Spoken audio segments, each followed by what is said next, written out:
I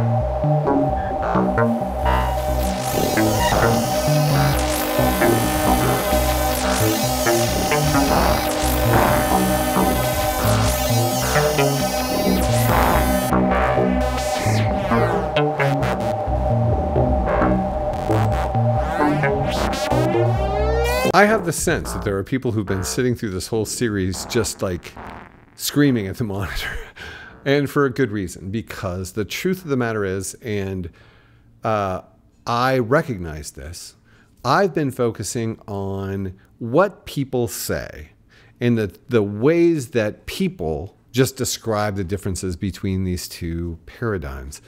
And people say anything.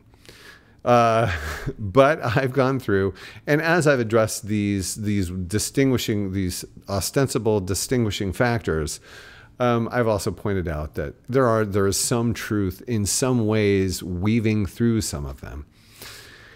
I am sure that there is someone, or maybe a lot of people, going, "Oh, Mark, you're totally missing the point about this." And I assure you I'm not.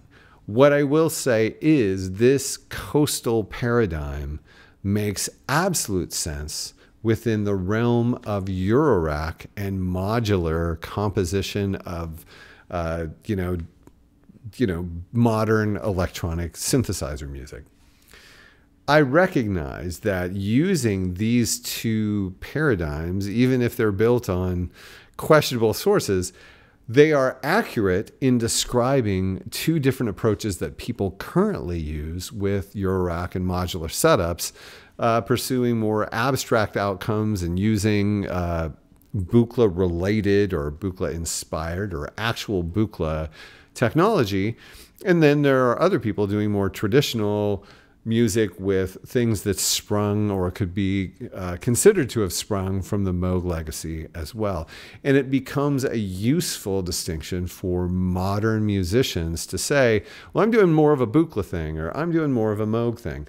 And that I can't deny. So as much as I want to say, damn this paradigm, we have to tear it down, it does have a use in regard to what people are doing within the Eurorack culture right now. And I do recognize that. And of course, there are a lot of people who are making, Buchla inspired modules that direct people to do more Buchla-esque things, like verbose and make noise, etc.